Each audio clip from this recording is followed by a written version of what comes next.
Greetings sailors and welcome back to All of Warships with a replay from long-time viewer Brett50. It's going to be in a ship I don't think I've showed before either, at least not since I did the previews of the German cruiser line. It's the Tier 9 Roon. As you can see, he's in a division with another familiar name there, Pricey in the Izumo, and making up the third member is Disabled Gamer Bolt in a Neptune. And that name's vaguely familiar as well. It's possibly I possibly have incidentally featured them in some other replay, because I've had one or two replays from Brett on the channel over the years, at least one in tanks and one in warships, and I've definitely had a Pricey replay or two on the channel as well. So the Roon, I don't know too much about it. I had a quick look at the wiki. I'm as far as the Hipper myself, and the Hipper's not bad, but I'm struggling to, like, of all the tier 8 cruisers I've played, the ones that are outside of the premiums, because the Atago and the Kutuzov are rather strong, the New Orleans has been, I think, the most fun. I've also played the Megami and the Chapayev, of course now the Hipper, but yeah, as a group the tier 8 cruisers, I don't know, they can be alright, some of them, but they're either, you know, too squashy, or else they've got just enough armour that it actually works against you, as in the case of the Hipper.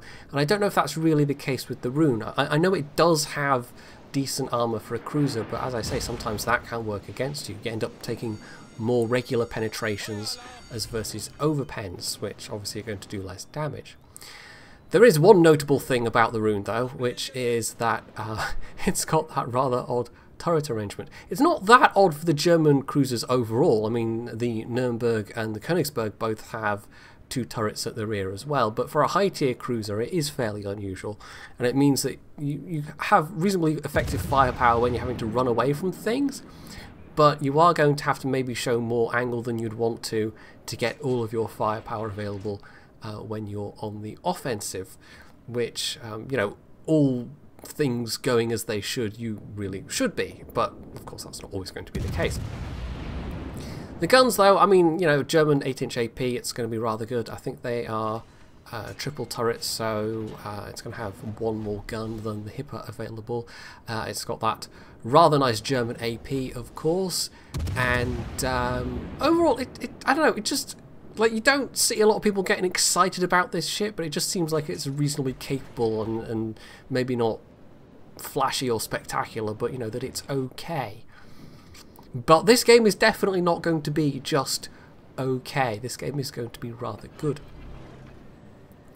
So the team has capped B and C, but most of the team is over here towards C, and so this is a very awkward looking minimap right now. The few ships that were trying to contest B, well, the enemy team are basically kind of pushing, well, they've pushed them out, they've killed the ships that were there, and they're now taking the cap, and the rest of this team doesn't really have a great position to do much about it at the moment. I think Disabled Gamer Bolt and Pricey are, they must be using the Neptune smoke at the moment to try and defend the cap, and there's maybe some other ships firing across into there, but yeah, this is awkward. This is really, really awkward, and this gives the enemy team the momentum at the moment, because it's pushed their own team back into a rather defensive position, and they're going to have to either whittle the enemy team down sufficiently to just keep ahead on points, despite not having control of a majority of the cap circles, or else they're going to have to stage a breakout, and well, we'll just have to see which it comes to. Brett, in the meantime, well, he's done a bit of damage already, nothing spectacular, but he's spotted an opportunity to maybe take down this isolated enemy Neptune who's wandered up onto this flank alone. One thing I should maybe have mentioned about the matchmaking is that it is very good matchmaking for them as a division. They are the only tier 9s on their team. Oh, that salvo. Oh, goodbye Neptune, you've wandered into a bad place, Neptune. There he goes. Oh, that was just bonus damage, really, wasn't it? Anyway, so yeah, they are the only tier 9s. The enemy team also has some tier 9s, but they aren't in a division.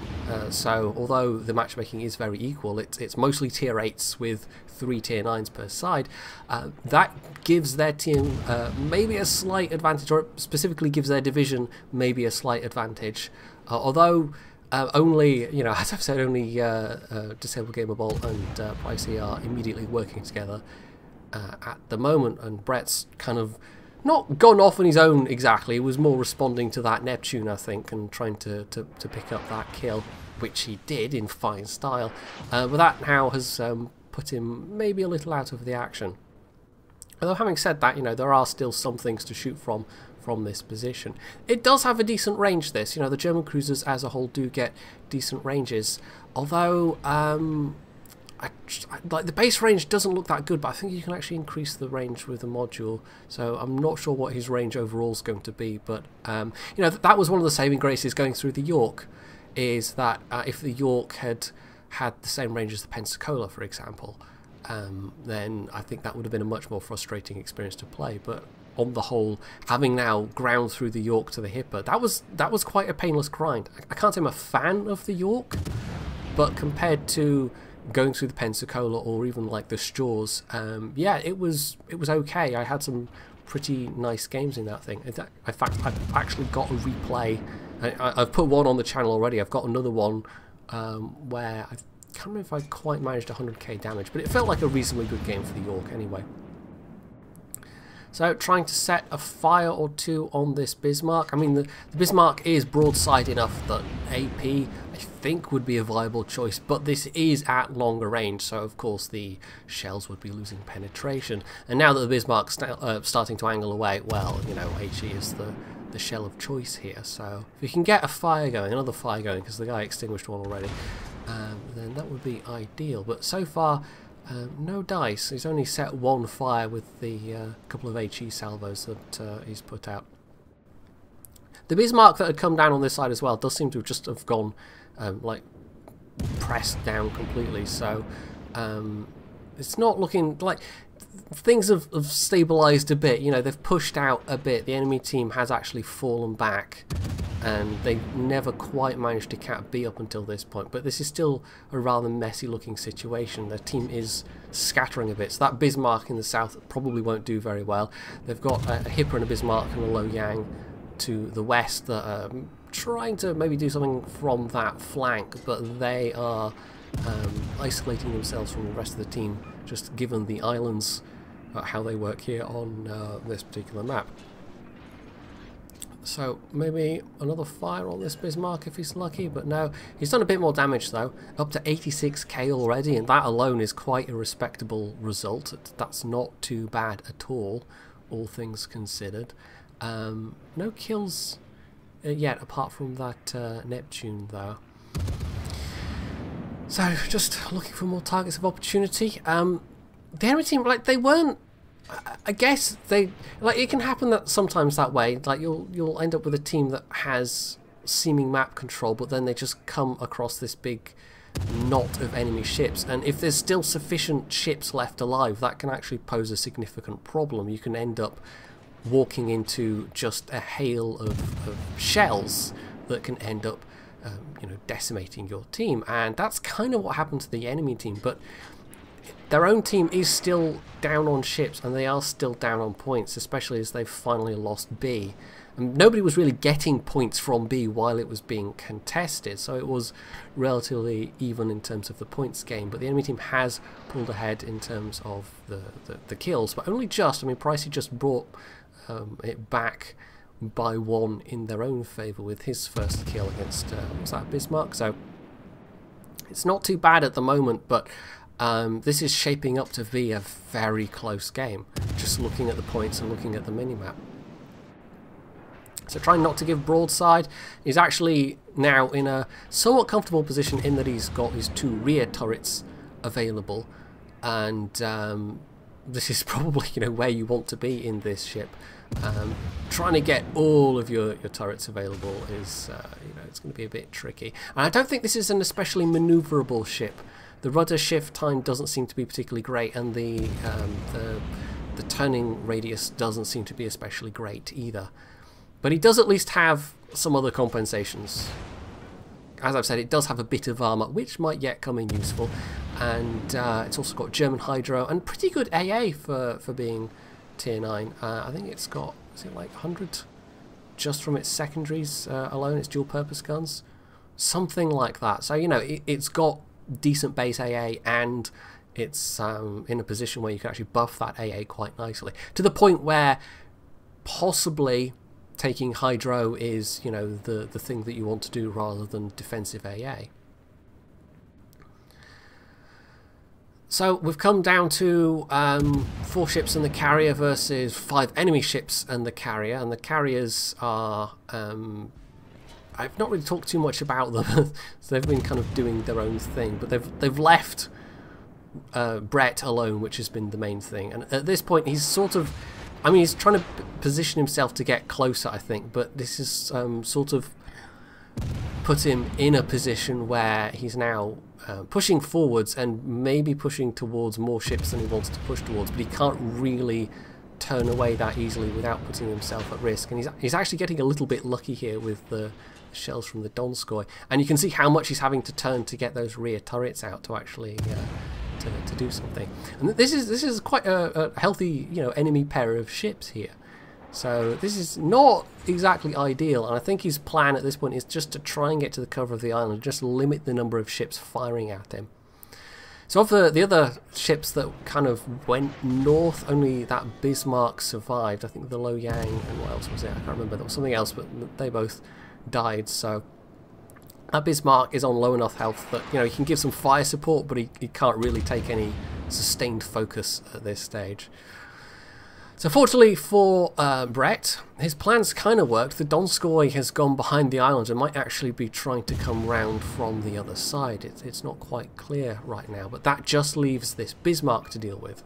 And it is just, you know, a Bismarck, but it's still a Bismarck. It's still a tier 8 battleship, so this is not particularly ideal, but it's better than having both this and the Donskoy to deal with, because the Donskoy's got torpedoes. But the Bismarck at least doesn't, you know, at least it's not a Tirpitz, so he can confidently close the distance to try and use his torpedoes.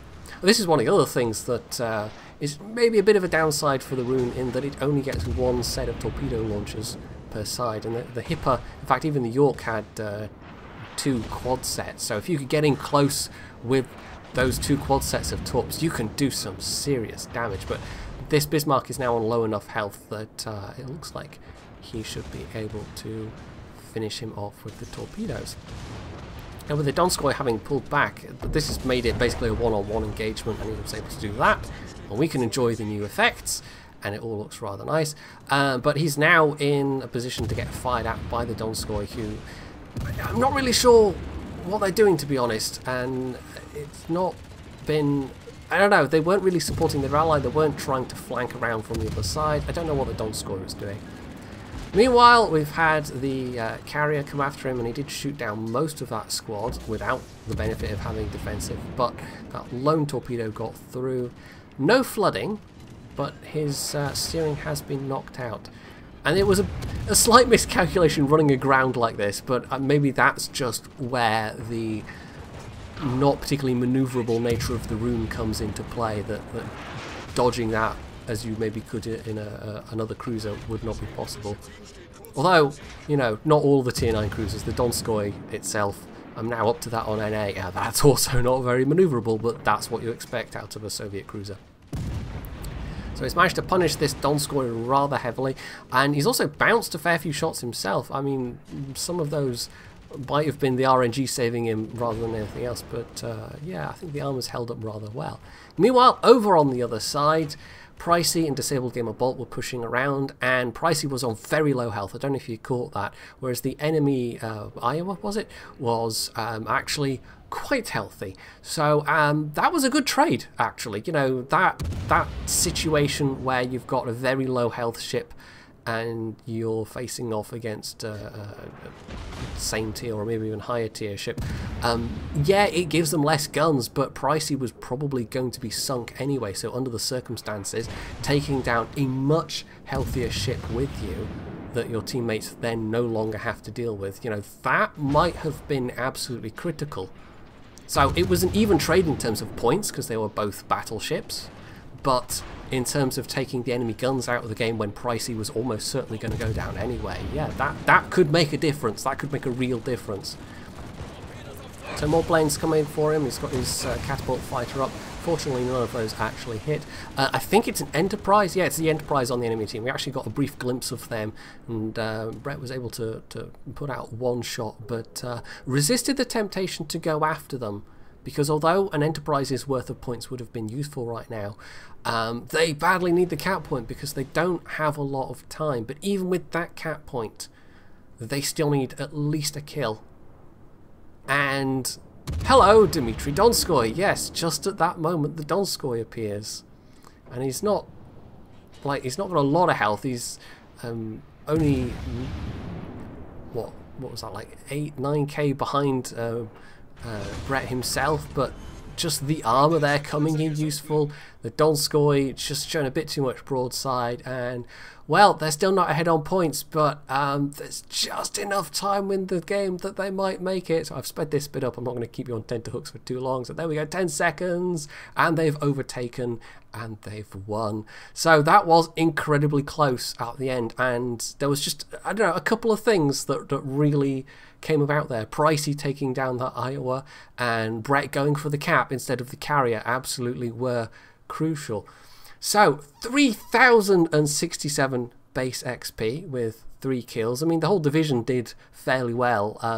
The only kind of spoiler of that being a 1-2-3 place was the Lo Yang getting second place. But yeah, that was a pretty damn good performance there. 185,000 damage done, and yeah, that's not too shabby. You know, I would be more than happy with a result like that in a tier 9 battleship, let alone a tier 9 cruiser.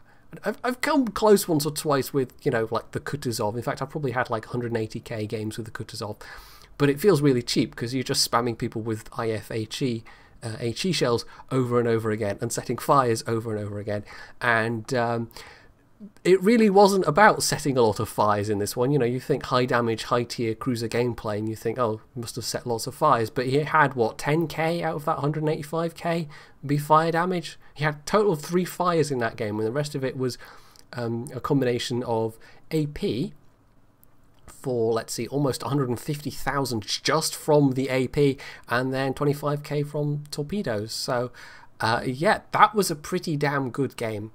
And, you know, shows off, I guess, what the Roon can do if it's played right.